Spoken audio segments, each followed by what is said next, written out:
Televisión Española participa en la serie documental Ingeniería Romana.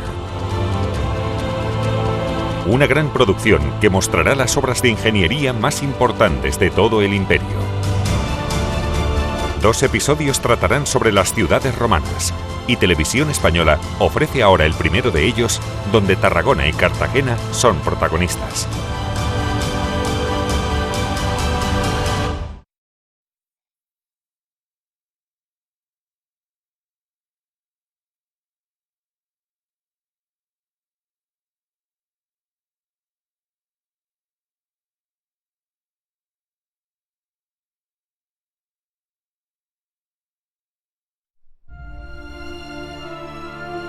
Roma era ambiciosa. Deseaba ser una gran ciudad y progresar hasta alcanzar la máxima expresión.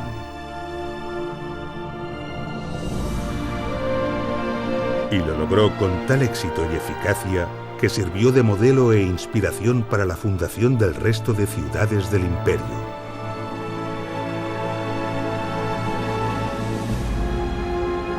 El progreso y el bienestar romano actuaron con mayor fuerza que las victorias en el campo de batalla.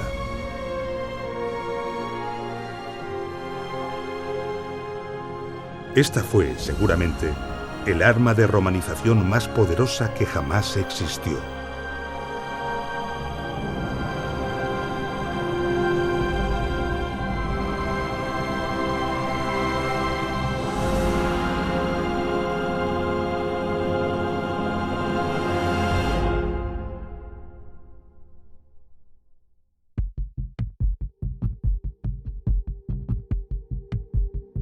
La decisión de fundar una ciudad y dónde situarla obedecía a una estrategia militar, logística o comercial. Pero el emplazamiento exacto dependía de factores y condicionantes muy variados. He aquí los principios primordiales en la fundación de una ciudad. En primer lugar, se seleccionará un terreno totalmente favorable, un terreno elevado y abierto, despejado de nieblas y con una orientación que no sea ni calurosa ni fría, sino templada. Se evitará además la proximidad a terrenos pantanosos. De esta forma, Marco Vitruvio Polión, arquitecto y tratadista romano, describe en su tratado sobre arquitectura los factores que se debían tener en cuenta para elegir el emplazamiento de una ciudad. En él considera multitud de factores, como por ejemplo que la cuadrícula de la ciudad debía estar orientada según los puntos cardinales, pero que esta orientación debía ser alterada según la dirección de los vientos dominantes. Y así continuaba con muchos detalles, como la orientación respecto al sol, la distribución alternativa de la cuadrícula según fuera una ciudad de interior o de costa, y un largo etcétera.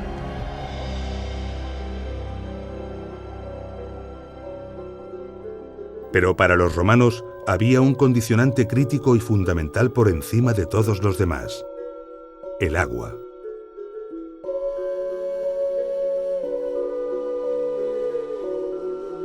Los romanos sabían que el agua era un elemento fundamental de progreso y bienestar y que debía llegar abundantemente hasta el corazón de la ciudad.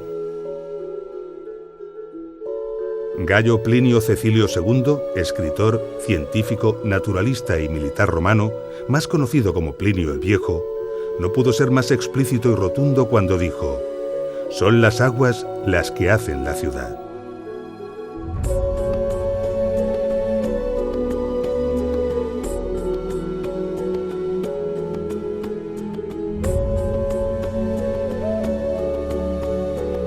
Era inconcebible que una ciudad, por pequeña que fuera, no dispusiera de agua potable y de baños públicos. Pero, ¿dónde encontrar grandes caudales de agua cuya calidad sanitaria estuviera asegurada? Los pozos ofrecían agua de gran calidad, pero de escaso caudal. Los ríos, aunque pudieran ser caudalosos, no ofrecían las garantías sanitarias exigidas por los romanos. Y lo mismo sucedía con los lagos y las presas. El agua de estos lugares podía contaminarse fácilmente. El agua de lluvia podía ser almacenada, pero no para beber, porque el agua retenida acaba siendo fuente de enfermedades. Solo había una solución posible: captar el agua en los ricos y poderosos manantiales de las montañas. Por lo tanto, antes de fundar una ciudad y escoger su emplazamiento definitivo, era fundamental certificar la existencia de manantiales suficientemente potentes y constantes que, con independencia del clima y las estaciones, asegurasen un suministro ininterrumpido de agua de calidad a los habitantes. Y determinar si la altura y la distancia a la que se encontraban permitía canalizar el agua hasta el emplazamiento deseado para la ciudad, mediante la construcción de uno o varios acueductos. Solo una vez certificado esto, el emplazamiento de la ciudad podía confirmarse.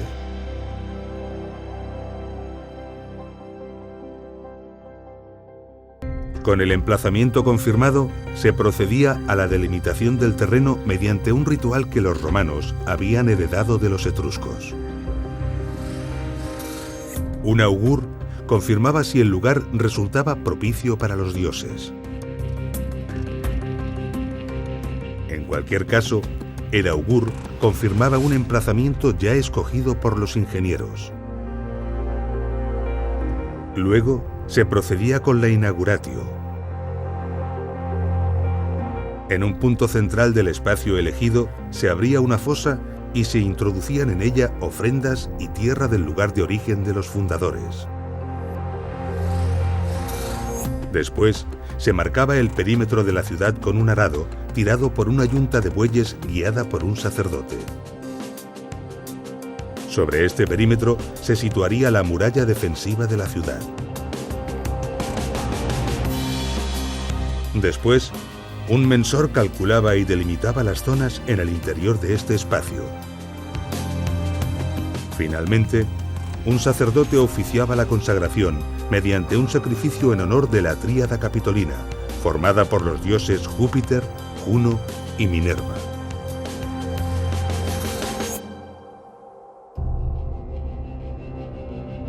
La ciudad romana estaba articulada normalmente sobre dos ejes principales: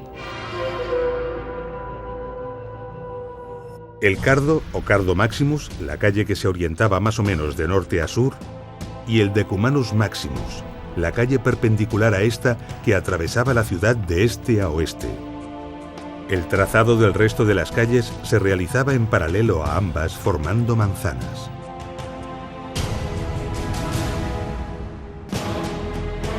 El núcleo de la ciudad era el foro.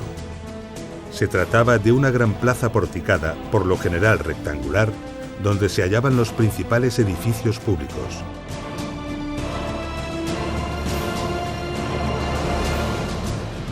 La curia o sede del senado local, las basílicas o edificios civiles donde se celebraban procesos públicos y operaciones comerciales, y los templos, especialmente los consagrados a la tríada capitolina. En las proximidades del foro se encontraban los mercados, y más allá, los edificios públicos dedicados al ocio y a los espectáculos, tales como las termas, el circo, el anfiteatro y el teatro. Este era el modelo ideal de ciudad romana, heredado del modelo hipodámico griego.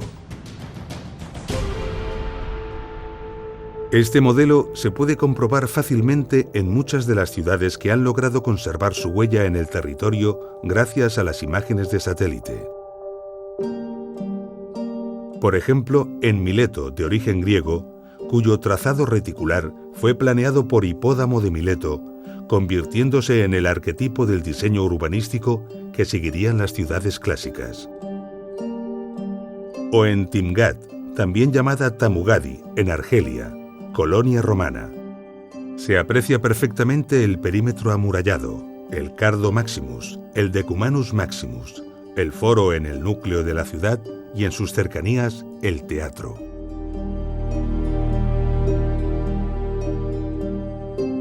Pero el modelo ideal podía ser alterado. Podemos verlo en muchas ciudades. Por ejemplo, en Pompeya, en Italia. Esta ciudad se desarrolló sobre el terreno sin una cuadrícula claramente hipodámica.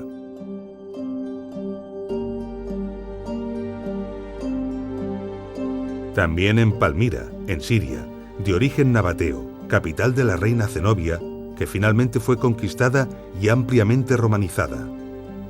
Cuenta con magníficas avenidas columnadas, pero su perímetro es muy irregular y la distribución urbana no tiene una estructura claramente cuadrangular.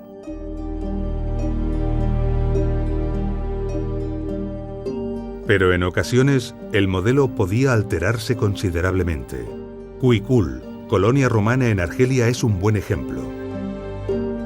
O Cirene, colonia griega en Libia, distribuida a lo largo de una gran calle en el Castro. O Éfeso, de origen griego y muy transformada por Roma, sin avenidas perpendiculares entre sí, pero con una gran calle principal y una enorme avenida porticada hacia el puerto.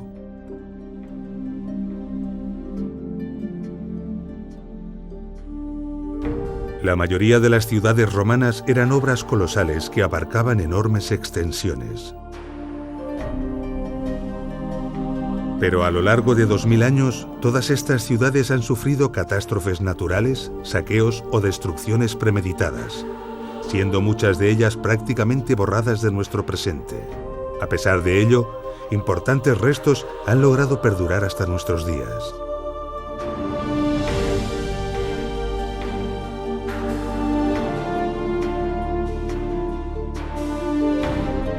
Pero resultó que el emplazamiento escogido para algunas ciudades romanas fue tan idóneo y ventajoso que tras la desaparición del imperio, nuevas ciudades fueron construidas exactamente en el mismo lugar.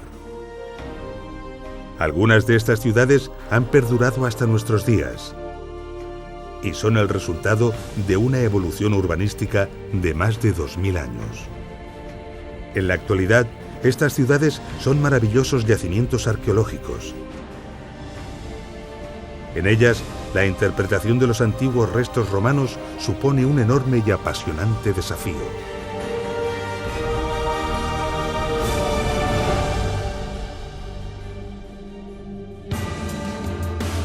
Año 218 a.C. El ejército cartaginés, al mando del general Aníbal Barca, emprende una gran campaña contra Roma. Para ello, decide cruzar Iberia y el sur de la Galia. Su objetivo es atravesar los Alpes para dirigirse directamente a Roma. Para cortar la vía de suministro al ejército cartaginés, Roma decide desembarcar en la antigua Iberia. Era fundamental cortar los suministros y las comunicaciones entre Aníbal y su retaguardia para así aislarlo. Pero para ello debe encontrar un emplazamiento militar estratégico en la costa mediterránea.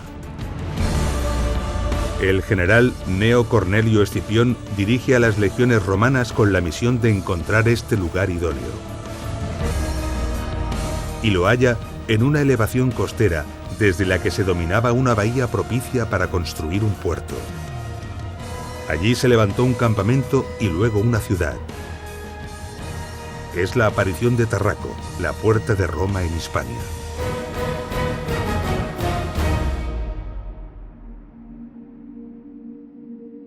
Estas ventajas tan evidentes para el emplazamiento de una ciudad perduraron a lo largo de los siglos y el resultado es Tarragona, una placentera y próspera ciudad mediterránea española.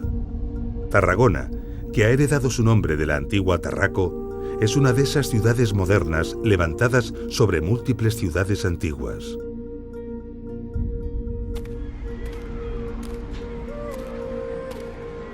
Pasear por Tarragona es algo muy especial.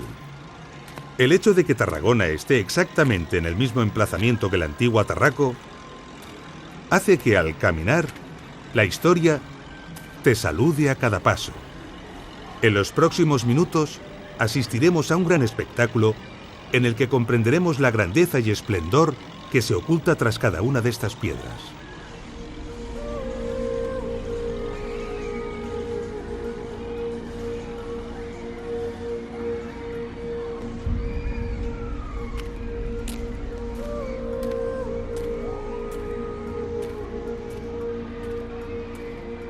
Unas excavaciones arqueológicas en el centro de la ciudad pusieron en evidencia estos restos.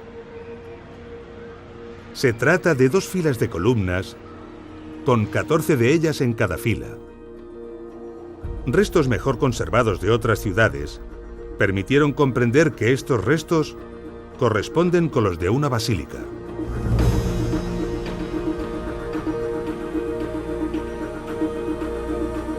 Era un gran edificio de 3 naves. La nave central estaba más elevada que las laterales, hecho que favorecía la iluminación del interior. Esta basílica era la basílica jurídica, el lugar donde se formalizaban los temas legales como contratos y juicios, pero también actos de culto al emperador. Se trataba de un edificio integrado en el corazón de la ciudad, el foro local. Este contaba también con una plaza de unos 58 por 52 metros. A su alrededor se abría un pórtico de unos 6 metros de anchura, formando así la zona comercial más importante de Tarraco. La excavación arrojó evidencias también de la proximidad de un Capitolio, el templo principal de la ciudad hace unos 2100 años, dedicado a los dioses Júpiter, Juno y Minerva. Si pudiéramos ahora contrastar lo que acabamos de conocer con la realidad, vislumbraríamos rápidamente que la Tarragona actual tendría dificultades para competir en grandeza y esplendor con la antigua Tarraco.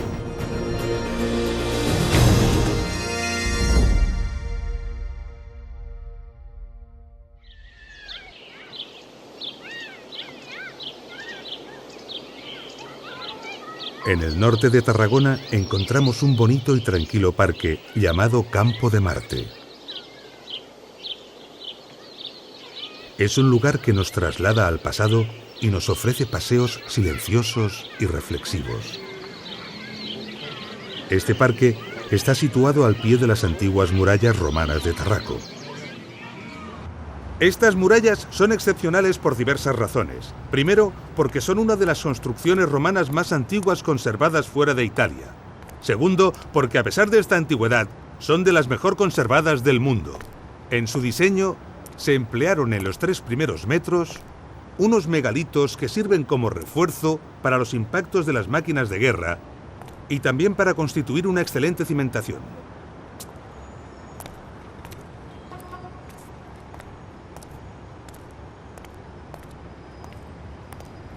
Impresionan estos tremendos bloques de piedra y sobrecoge pensar cómo fueron trasladados hasta aquí y colocados en su sitio. El peso de alguno de ellos debe de sobrepasar las 30 toneladas.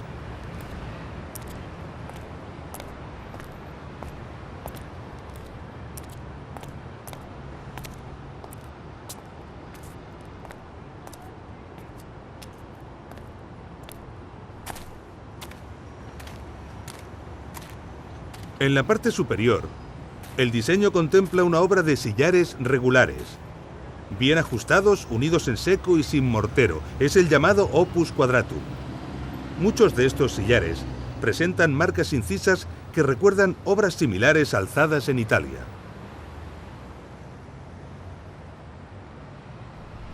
Veamos la técnica constructiva.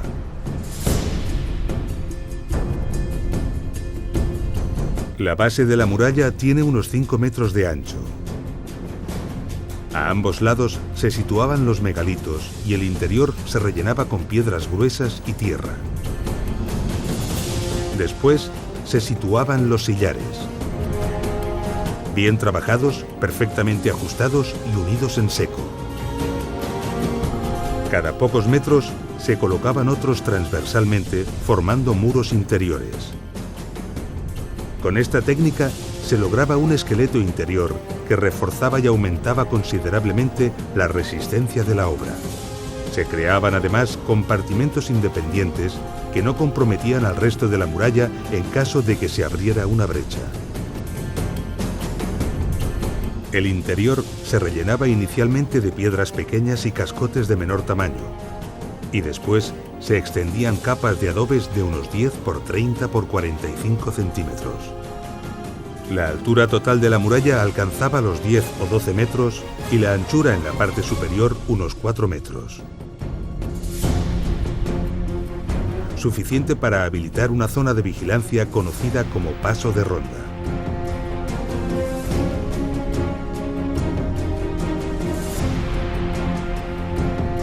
A distancias hábilmente estudiadas se levantaban torres. En ellas se situaban los soldados, a veces armados con escorpiones, cuya misión era defender la muralla. La distancia entre estas torres estaba normalmente determinada por el alcance de estas armas. En la cara interior, rampas inclinadas permitían el acceso rápido y eficaz de personas y máquinas de guerra al Paso de Ronda.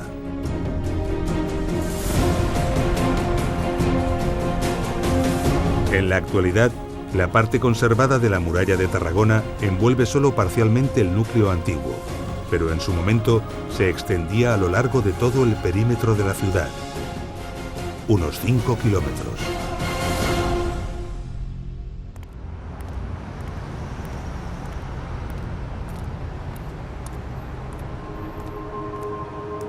La adaptación de Tarraco a un terreno en pendiente y siendo una ciudad de costa, condicionó su distribución. Esto la sitúa claramente en el grupo de ciudades que se apartan del modelo ideal romano. También contribuyó el hecho de ser una ciudad tan importante como lo era una capital de provincia. Tarragona es una ciudad de gran hospitalidad y con un maravilloso clima mediterráneo. Parece que esto ya era así hace 2000 años, porque los textos antiguos ya hablan de que Tarraco tenía una población cordial y su clima parecía una eterna primavera. Así, la población de Tarraco era importante. Tenía un gran comercio y muchos visitantes, y los edificios de espectáculos estaban dimensionados en consecuencia.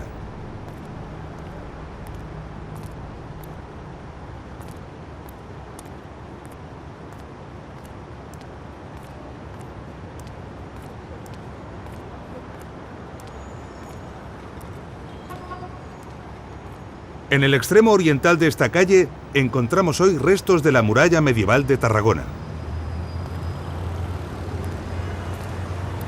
Este es un sector de la ciudad que ha estado ocupado durante mucho tiempo y hasta la época moderna por fortificaciones militares que han aprovechado los restos romanos. Por fortuna sin malograrlos gravemente. Así que, tras estos muros, tenemos una agradable sorpresa.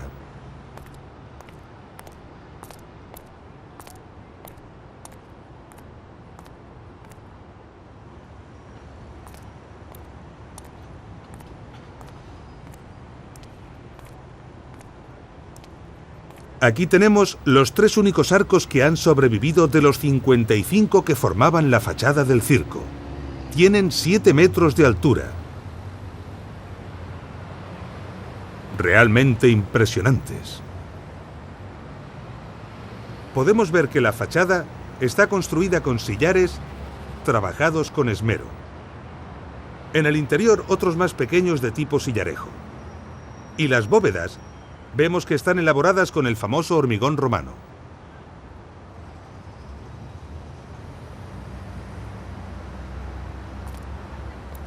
Estos arcos estaban normalmente cerrados con rejas que se abrían al público con ocasión de los espectáculos.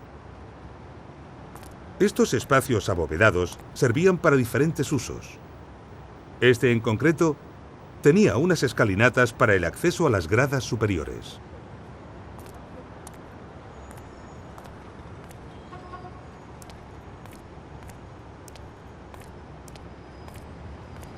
Desde este lugar podemos ver los arcos que se conservan. Y desde aquí tenemos las cimentaciones de los que no han conseguido perdurar.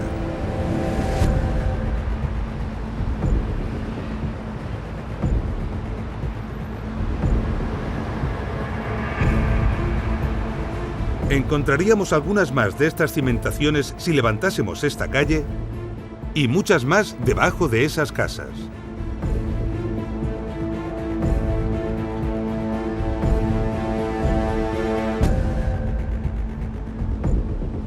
Allí se insinúa claramente la forma de las gradas.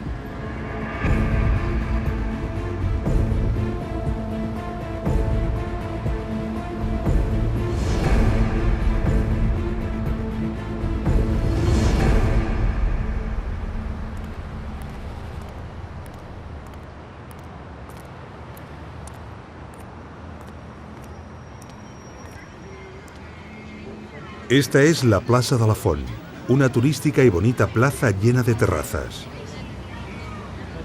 Al fondo podemos contemplar el ayuntamiento de la ciudad. Donde ahora la gente toma café, antaño corrían los caballos. Así que nos encontramos justo en la arena del circo. Esta plaza ocupa aproximadamente un 20% de la superficie del circo. Eso nos da una idea del tamaño original que tenía esta enorme construcción. Las casas del lado sur de la plaza se apoyan en las cimentaciones romanas y cuando fueron construidas, su ancho quedó condicionado por las bóvedas originales del circo. Por eso sus dimensiones son tan similares. Muchas de estas casas no solo conservan los cimientos romanos, también aprovechan gran parte de las paredes y de las bóvedas. Entremos en esta sucursal bancaria para comprender con claridad lo que estamos hablando.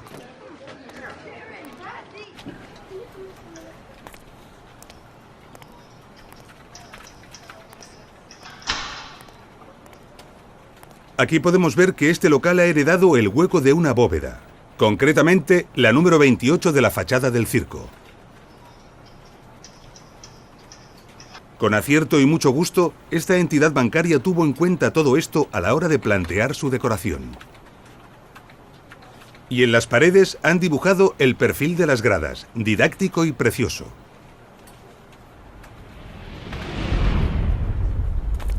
Y esto ocurre en multitud de locales y casas, la mayoría de ellos privados.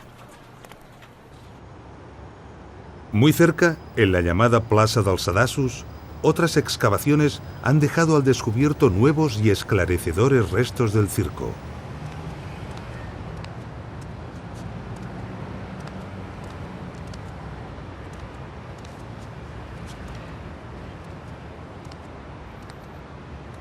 Estamos frente al graderío norte. Aquí se levantaba un muro de sillares, que es donde comenzaban las gradas. Y por lo tanto, ahí abajo estaría el nivel de la arena.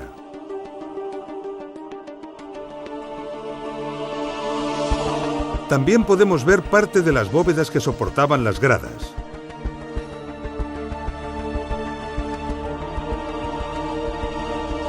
Y cómo las casas de la calle superior están construidas sobre ellas.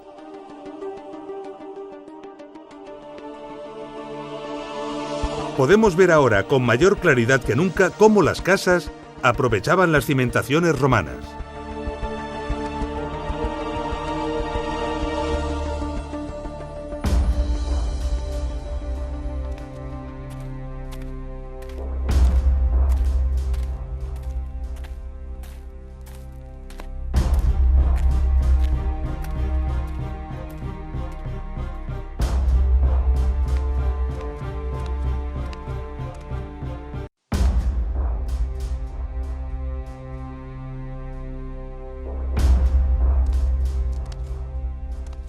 Este es un pasillo que transcurre por toda la parte norte del circo, paralelo a las gradas y debajo de ellas. Antaño debió abarcar toda la longitud que el circo tenía, pero actualmente solo se conserva como un tercio del total.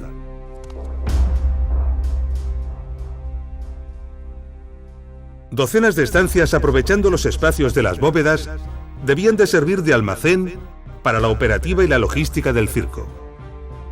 Podemos observar la gran cantidad de hormigón romano empleado en esta obra. Su solidez era vital, pues debía soportar el peso de miles de espectadores.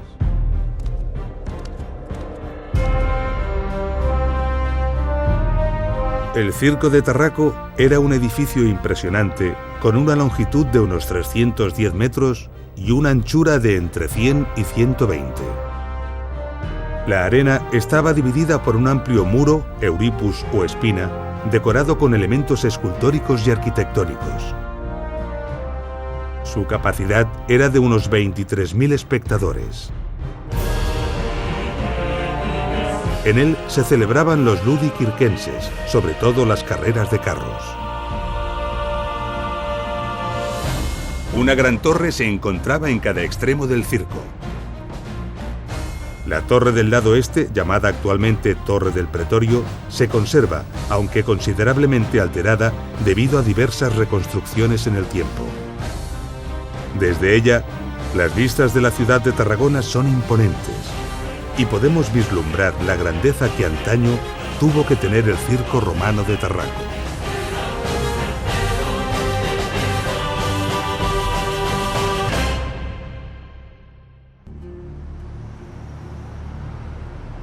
Nos encontramos en la Torre del Pretorio.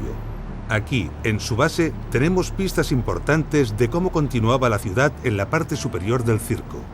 Sobre este muro original romano, tenemos una decoración con pilastras.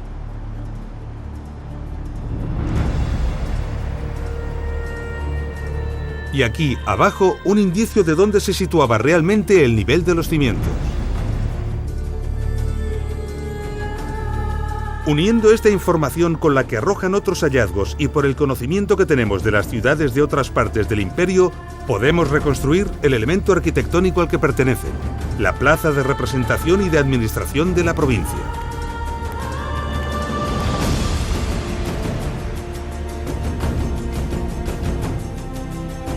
Se trataba de una plaza increíblemente grande. Quizás la segunda más grande de todo el Imperio Romano. Medía 265 metros de largo y 145 de ancho. Las construcciones perimetrales acogían los equipamientos propios de la administración provincial: archivos, tesorería, aulas de reunión. El interior de la plaza estaría seguramente adornado de jardines, fuentes, inscripciones honoríficas y numerosas estatuas.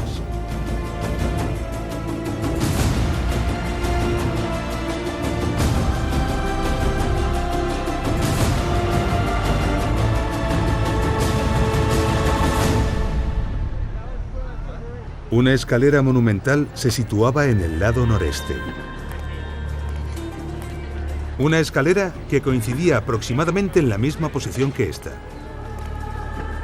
Hoy en día, estas escaleras dan acceso a esta plaza, donde se encuentra la Catedral de Tarragona. En época de Tarraco, aquí estaba el recinto de culto imperial.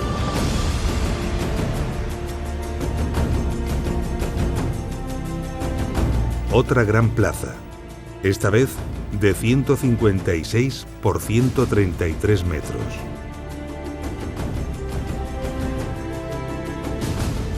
En el centro, coincidiendo aproximadamente con la posición actual de la catedral, se encontraba el templo dedicado al culto del emperador, levantado en honor a Augusto. Ahora podemos tener una imagen bastante precisa de cómo debió de ser la parte alta de Tarraco, lo que constituía la sede monumental del concilio provincial, el área de mayor prestigio de la ciudad. Toda esta área, de más de 18 hectáreas, está ocupada actualmente por el casco antiguo de Tarragona.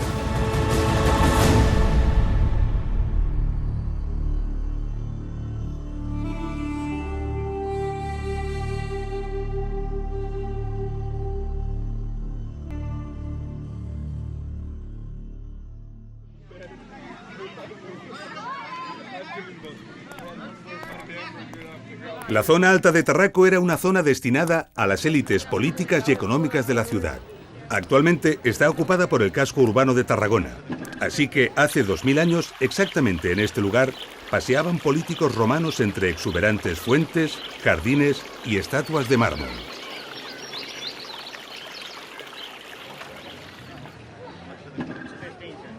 Es imposible no pensar acerca del destino de las enormes y lujosas estructuras que aquí se encontraban. En muchas casas, la mayoría de ellas de poco más de un siglo de antigüedad, encontramos pistas que pueden dar respuesta a estas preguntas. Antiguos pedestales de estatuas con su inscripción original en latín que han sido empleados como material vulgar de construcción. La parte alta de Tarraco sirvió como aprovisionamiento de materiales para otras construcciones, algo que ha ocurrido durante más de 1500 años hasta hace muy poco.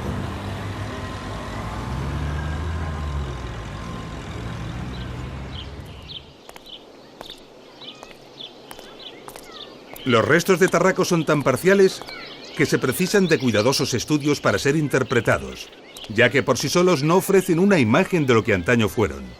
Pero hay una bella excepción, el anfiteatro.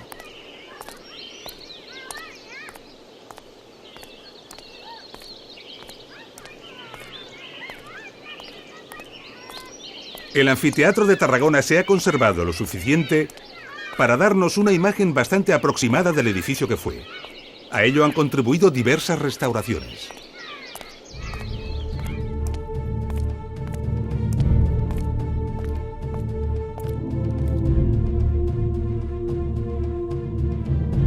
Los técnicos romanos aprovecharon la vertiente del promontorio para cortar en ella parte de las gradas.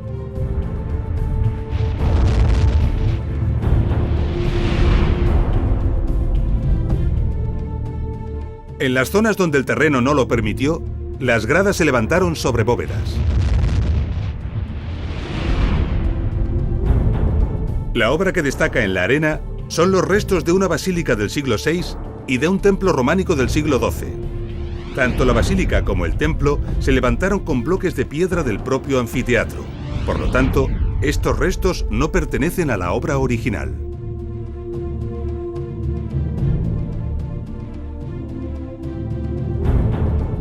En ese lugar estaba la tribuna.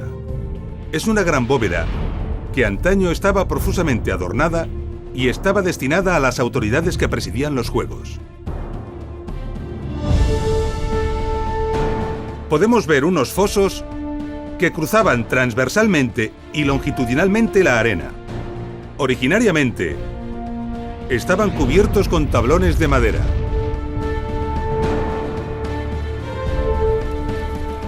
En ellos se encontraban espacios de descanso y de culto donde los gladiadores invocaban a la diosa protectora Némesis.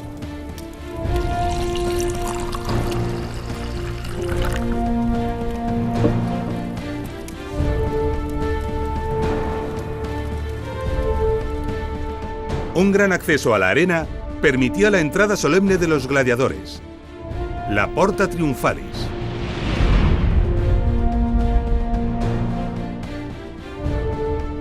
Otro, la salida de los vencidos en combate, la Porta Libitinaria.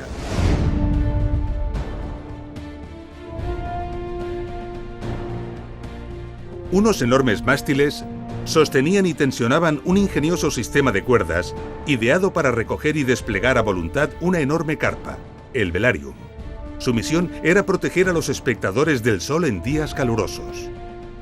Este anfiteatro tenía una capacidad aproximada de 12.000 espectadores.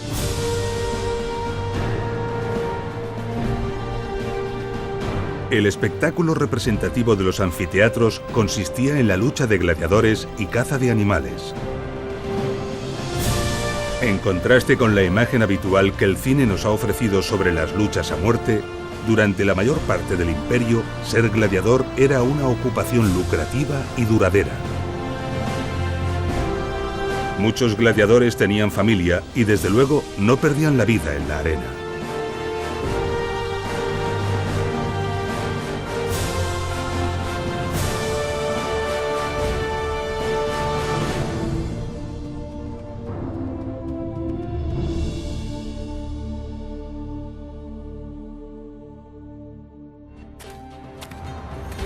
Los vestigios encontrados del anfiteatro y del circo romano de Tarraco han sido importantes, arrojando mucha luz de cómo fueron estos edificios originariamente.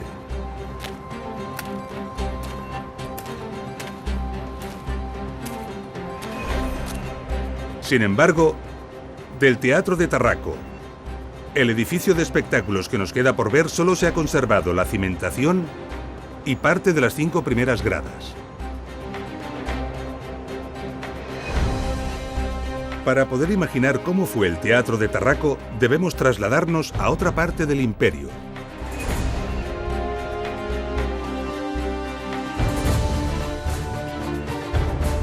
A una ciudad similar a Tarraco, en la que su teatro romano haya conseguido perdurar en mejores condiciones.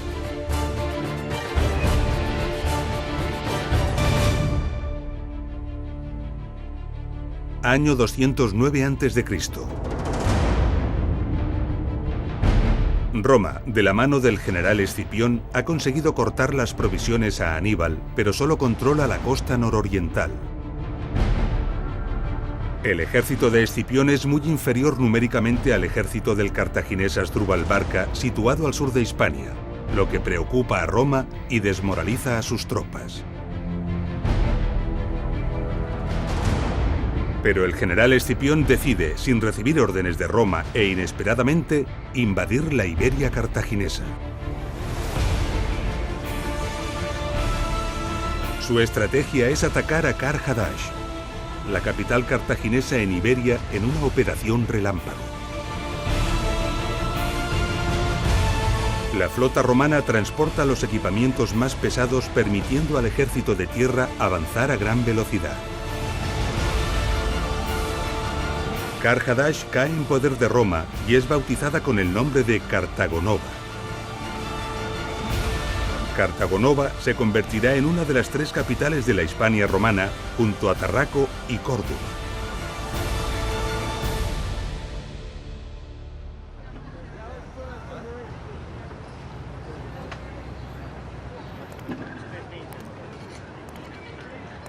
Al igual que sucedió con Tarraco, el emplazamiento de Cartagonova era tan ventajoso que a lo largo de los siglos se ha mantenido una ciudad en el mismo lugar. Esta ciudad es la actual ciudad española de Cartagena. Antiguamente, la ubicación de Cartagena era una península en medio de una bahía fondeadero ideal para los barcos. Un gran puerto natural rodeado de colinas que facilitaban su defensa. Un lugar muy privilegiado que fue rápidamente escogido por los cartagineses. Desde entonces, nunca ha dejado de ser un emplazamiento estratégico y militar, convirtiendo a la Cartagena actual en un crisol de multitud de épocas y culturas y un gran centro cultural y turístico.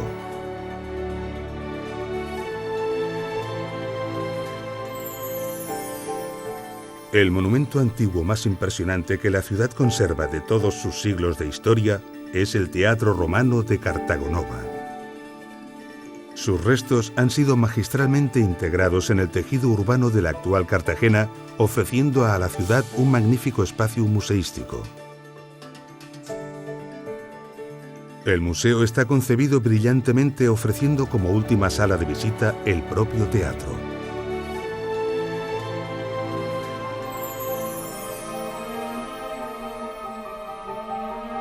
Todos estos restos y la estructura conservada del Teatro Romano de Cartagena son suficientes para imaginar cómo debió ser antaño esta construcción. Las representaciones teatrales tenían lugar en el proscenio.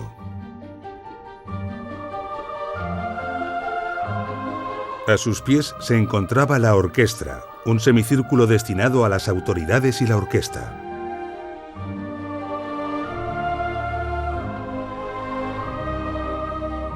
Envolviéndolo todo estaba la cavea, estructura semicircular que albergaba las gradas.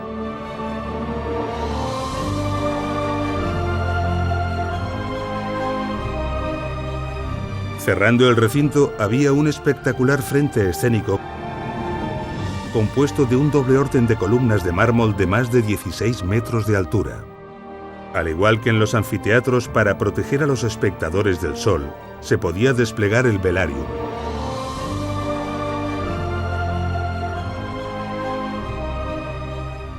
Tras el frente escénico había un gran espacio ajardinado. Según Vitruvio, en este lugar se refugiaban los espectadores en caso de lluvias imprevistas y los actores realizaban preparativos. Los teatros romanos eran edificios emblemáticos en los que se representaban obras clásicas y romanas. Su destino principal era, como el de los demás edificios de espectáculos, el ocio ciudadano. En el Teatro Romano de Cartagonova cabían 6.000 espectadores que se situaban en la cavea en un orden establecido según su rango social.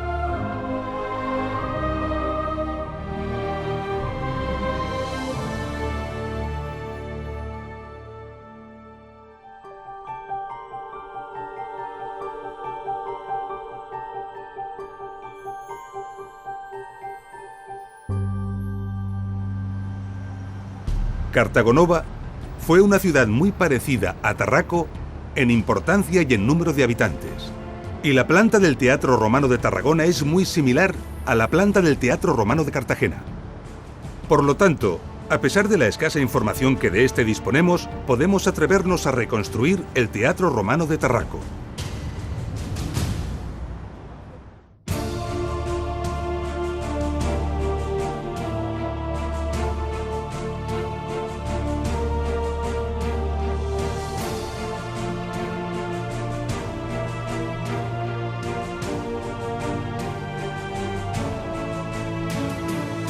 Con la incorporación del teatro, nuestro modelo de la antigua Tarraco se completa sustancialmente, solo faltando el puerto y la ciudad residencial para ser completado. Pero conocer la ciudad residencial de Tarraco es extremadamente difícil, ya que el espacio que ocupaba en tiempos de Tarraco está actualmente ocupado por la parte moderna de Tarragona.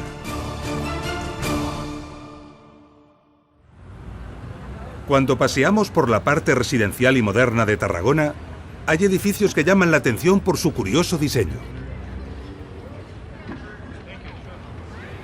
Aquel edificio, por ejemplo, tiene el parking destinado a los coches elevado y no subterráneo, como es lo habitual.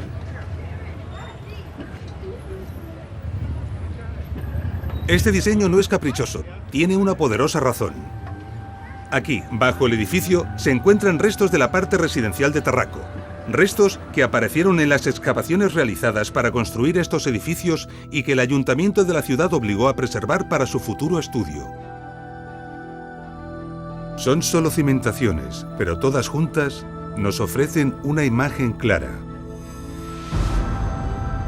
Una imagen de cómo se estructuraba la parte residencial de Tarraco. Calles con aceras, formando manzanas ordenadas a su vez sobre una retícula ortogonal. Ahora podemos ver con claridad cómo se estructuraba la ciudad. Una calle principal atravesándola transversalmente. El foro en el corazón de la ciudad.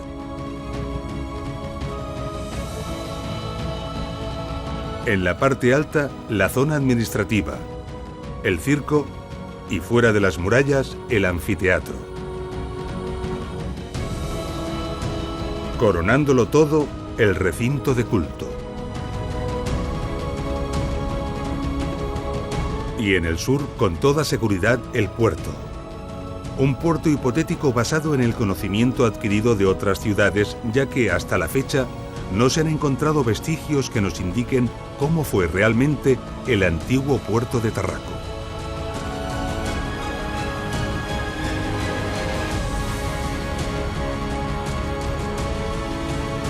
La imagen final de Tarraco sobrecoge y eclipsa a la actual Tarragona.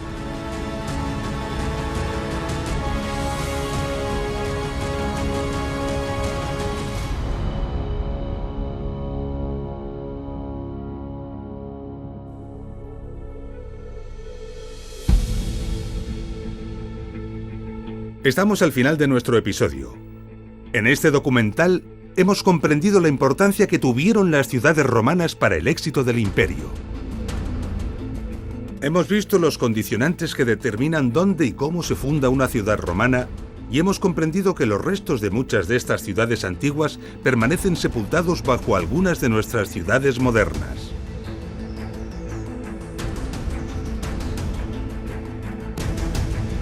Hemos asistido al espectáculo de interpretar los restos antiguos de una ciudad romana y enfrentarlos a una ciudad moderna.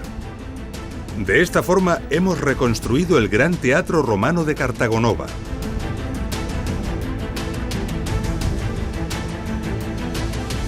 y la Gran Tarraco.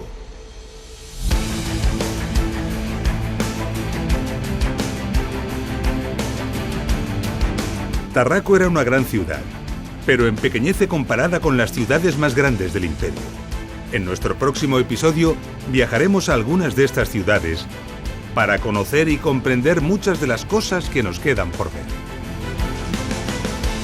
Los baños públicos, las casas romanas, los sistemas de alcantarillado, la estructuración del territorio, las villas romanas y, cómo no, la grandiosa Roma. Nos vemos en la segunda parte de Ingeniería Romana Ciudades.